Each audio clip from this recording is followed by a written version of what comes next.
Welcome to Business Success Tips, where you learn to make more money in less time and have a lot more fun. I'm Paul Sanneman, your host. I'm founder of Contractor Staffing Sources, where we help contractors build great teams. My guest today is Dan Beatty from Constructive Leadership Solutions, and I guess he's bridging the gap. So tell me, Dan, you've had a lot of experience as like an estimator and a project manager. How do you bring that experience to your coaching? Well, thanks for having me on, Paul. And what I have done throughout my career is I've tried to approach what I do either as a project manager or as a chief estimator or something of that nature from a people-centric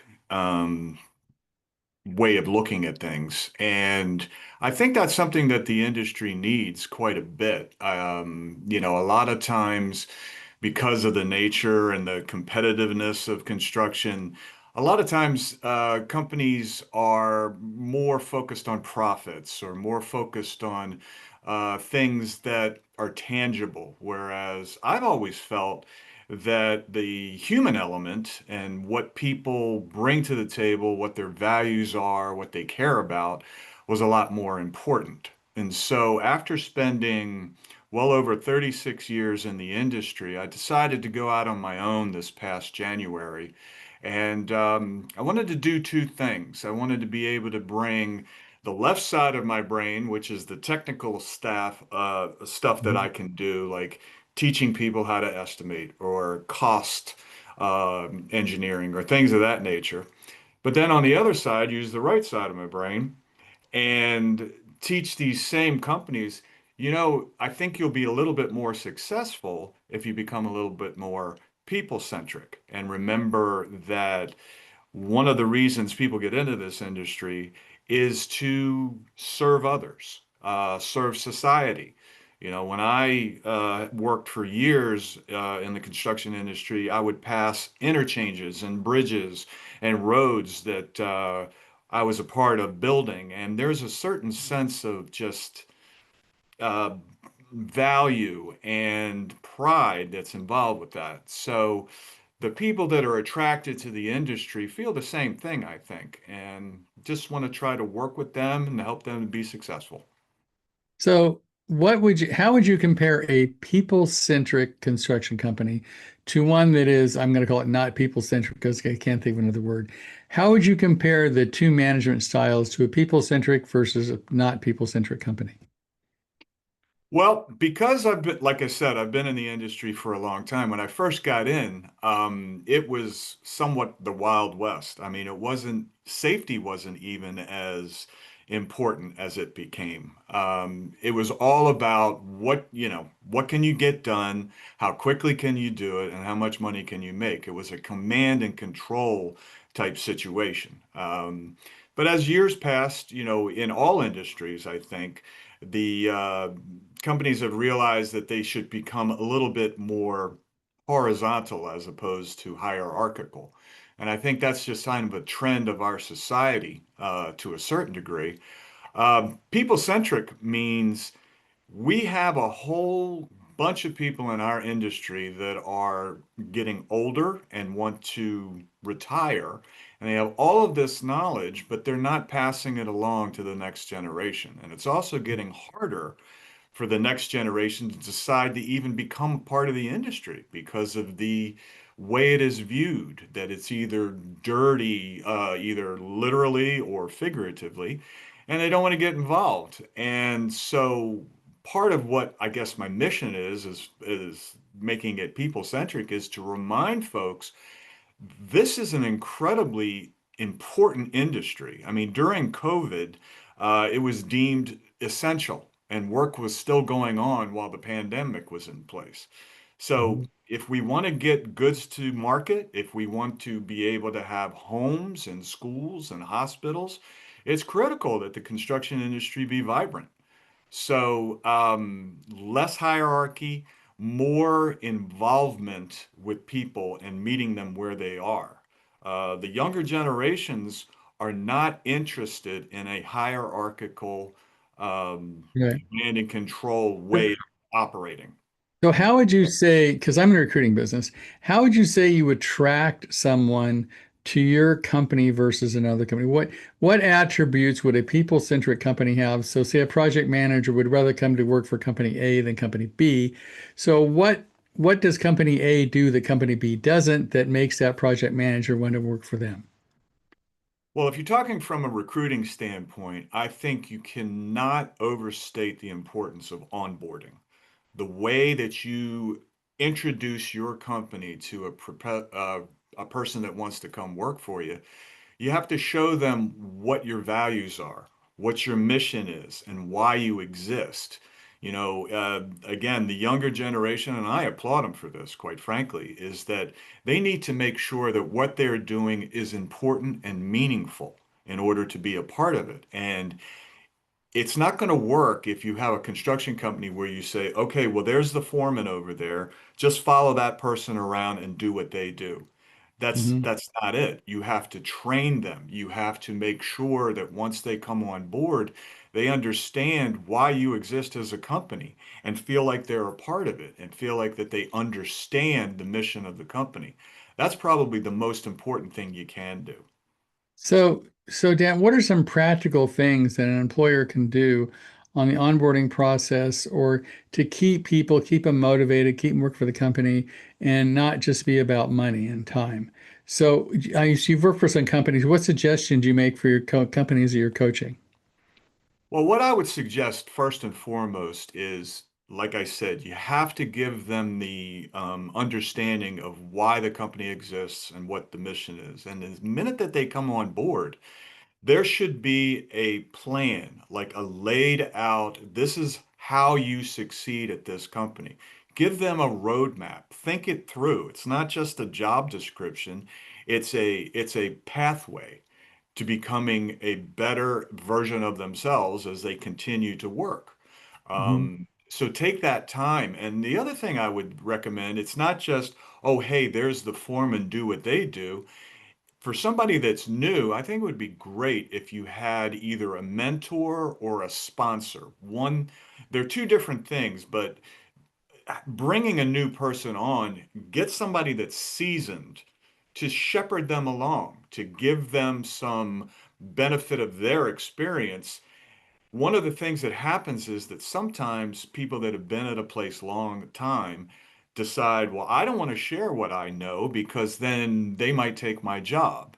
And so those in upper management need to get the message across that that is not the case, that collaboration and sharing knowledge and bringing people along is going to make the company vibrant and Right. meaningful. And unless you do that, then, all of the statistics that HR and people have talked about for years is that people don't leave companies because of money usually. They leave them because of their management, how they're treated, Right. who their immediate supervisor is. Well, one of the things that I remind people when we recruit people is that they got to leave their job and come to work for you. We generally don't hire anybody who doesn't have a job, right? So the thing is, they leave their job and come to work for you. Now they're going to go home to their spouse and they're going to say one of two things in various degrees of emphasis. One is, my God, this is the best job I have ever had. I'm so glad I changed, made the great decision. I love these guys. This is amazing. Or they go back home and say, I'm not sure I made the right decision. Right. And Well, they better go home and say the first one, or they may not be around long. Well, that's very true. And when you said that, another thing that comes to mind is especially when you talk about the younger people coming on board.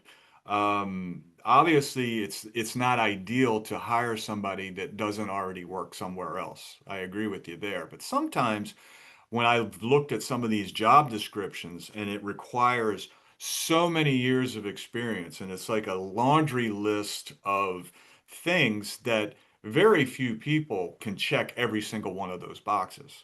And I think that maybe that's another thing that companies can do is maybe pump the brakes a little bit on the list of requirements in order to do a job. I think mainly if you can get somebody on board that is willing to learn and that has a track record of at least showing up on time and being reliable, then the other things you can kind of fill in as you go Right. based Well, on your we've learned particular that company. that who people are is much more important than what they know, because you can fix what they know, but you can't fix who they are. And actually, Right. some of the larger, like even larger builders, will not hire anybody with experience in building, Hmm. because they get some guy who's been doing it for 20 years, his way or the highway. He has his way he wants to do things. He has his way of doing, whether it's, a certain software, maybe still using a yellow pad, who knows. But, resurrection is harder than birth. To try to convince somebody to change his or her ways after they've done it 15 years the same way is really difficult. Where if you've got somebody who's willing to learn, who has the right aptitude, intelligence, and personality, construction is not that hard. You can learn it in a fairly short period of time if you're good at it, if Right. you've got somebody as a mentor. So, um, when you coach your clients, what specific things do you tell them on how to onboard people or how to make the choices and make sure they're people oriented, not just, here's the job, do it or be fired? Well, the first thing that I do is I want to sit down with them ahead of time and find out what their pain points are. And a lot of times, like a client that I'm working with right now, it has that specific problem of foremen not wanting to share their knowledge, and then having people come on board and that they're there for a couple of days and then they're gone, you know. And so the onboarding part and sharing of knowledge and understanding the vision, that's where we start, you know. And then the other part of it is how do you communicate with each other?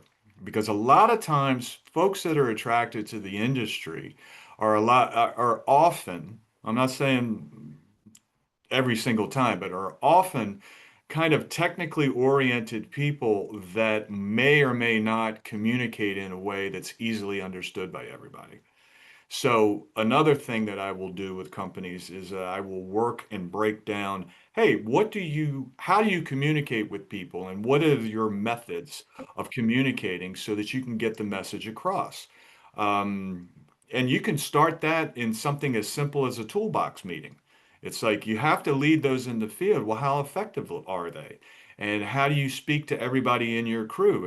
And also maybe there's a language barrier. Maybe there are cultural barriers, and it's like, well, you say something, but it is taken differently than the You're way you right. mean it. So that kind of stuff is happening all the time. So I start with that. I start with the company's culture and their mission and saying, all right, well, who are you and why do you want to do what you do? And then once we understand that, let's attract people that can buy into that mission. Right. Well, communication is critical because a lot of people, some people text, some people email, some people have conversations on the phone, but my personal preference is nothing beats in person. And then on the phone second or Zoom second, then on the phone and third is email and text. Because a Right, lot of times, if you have a new employee and you just text them, did you show up at 8 o'clock or not? That sends a message that isn't very nice. You know what I mean? right. It's Uh, not like you care. It's like, oh, I just texted the guy. Yeah, give me yes or no. You were there on time or you weren't. And that attitude sometimes comes to a text or an email, and it's hard to fix because people are going to read stuff into that email, that text that may or may not be true. right. But it's hard to repair that emotional damage if they feel like nobody cares about them, right? Sure. Absolutely. Well, I mean, I don't know if I'll get the percentages right, but there's a pretty famous idea out there that says when you communicate, the content is maybe only 10% of the message. The body language, the tone, everything else makes up vastly a lot more in Right. whether or not it's received or not. And that is a big problem, especially in this industry where a lot of assumptions are made. I mean, it happens at all levels. It's not just in the field level. I mean, it happened to me personally in as an estimator, where just based on my resume and things of that nature, the company had certain assumptions about what I could or couldn't do without even talking to me about it, you know? Right. And that can happen. So one of the other things that I would stress is don't make assumptions either. Ask questions is like, all right, I just said this. Do you think, can you say it back to me so that I know that Right. you understand what I just said? Right. Take that extra step because everybody's in such a hurry. A lot of times they just blow through things or they'll make Well, right. I mean, for assumptions. example, they'll say there's a closeout checklist for finishing the job on the day. They give them the checklist and say, just do this checklist and let me know when you're done. Well, that's up to interpretation what that checklist actually means, right? I Sure. mean, when you say make sure job site is clean, does that mean no cans? Does that mean no dirt? Does that mean, I mean, clean is a very vague word, right? Sure. And if you say make sure you communicate effectively to the owner, what the heck's that mean, right? I texted him, we're done, right? No, that's not, or, a lot of things are left up to interpretation, and sometimes they're interpreted the wrong way. And I think Right. with a new employee, especially, they can feel sort of hung out to dry if their new employer doesn't work with them and communicate in a way that can get very clear communications across to them. Because they can make, they say, clean up the job, and then they leave the job, and let's say there's some dust or whatever. You didn't clean. What do you? I clean it up. I mean, I know there was I've studied a lot of metaphysics in my life. I never forget when there was a saying from Seth. It doesn't matter who Seth was, Jane Roberts, but she said the comment. If there's a cup on the table, right? The question, Dan, is how many cups are on the table if there's four people sitting around the table? And I would tell you there's four cups. I mean, maybe one person's dad beat them with a cup. The other person's dad gave him cocoa. The other person's mad used it to penalize them. And so when they look at that cup, they all see different cups and whatever the cup's actually on the table. And unless you understand what people are actually seeing, you're going to be in trouble. Because I Definitely. think communication, like a lot of employees, like, did you clean up the job? Did you finish on time? Did you show up on time? Some people on time means 8 o'clock means 8 o'clock. Some people on time 8 o'clock means 10 after. Some people on time 8 o'clock means 10 before 8. Right. Which is it on time, right? No, I get you. Yeah. I mean, another example I like that you bring up. And it's a fairly famous one. The ancient cathedral building. You had they went up to three different workers. They were working on the wall, and it was Right, all perspective. The first guy was like, "Hey, what are you doing?" He goes, "Well, I'm building a wall." Okay. Second guy was saying, "What are you doing?" It says, "Well, I am creating this structure that is going to be great for people to use." And then the third person said, when they asked him what he was doing, he says, I am using my skills to create a house of God, right? right. So So same type of different different interpretation. perspective. And Ex- so I would say when you have new employees, you got to understand, where perspective they come. Obviously, if people feel like they're making a contribution, their life matters, they're not somebody, to throw at the thing and get it done. They're going to work hard, they're going to last longer, and it's going to be much more effective. And we Right, were that, we have I have 40 employees and we have like zero turnover because we go through 100 people to find one. But when you find a person that really likes their job, likes their company, likes you, feels understand, feels appreciated, feels heard, they're going to be a way better employee than somebody feels like I'm just putting my hours for time and I'm done. right. I And mean, that, it's but about engagement. Like if you feel that way, you will be engaged in your work. And when you're engaged, then that's when creativity happens. That's when, innovation, things of that nature. If you're not engaged, you're just marking time. You're right. just doing the And I bare think minimum. a lot of time the construction industry has been appropriately or inappropriately accused of just hiring bodies to get jobs done and not really caring about people. Like dig the ditch or put in the shelf. I don't really care about you or what you do. Just get it done. You got an hour and a half to do it. You're done. And I think a lot of the younger people don't that they have that feeling about construction. And it's probably one of the reasons why they don't enjoy it. They go, look at, I want to do more than just sell hours for dollars, Right. right? I want to make a difference with my life. I want to do something that's useful, that makes me feel good, makes a contribution to people. I just don't want to sell you my time for money because life is more important than that. And I think Absolutely. if employers understand that, they're going to get better employees, better performance, and but it's up to the employer to set that standard and to set that tone, right? Right.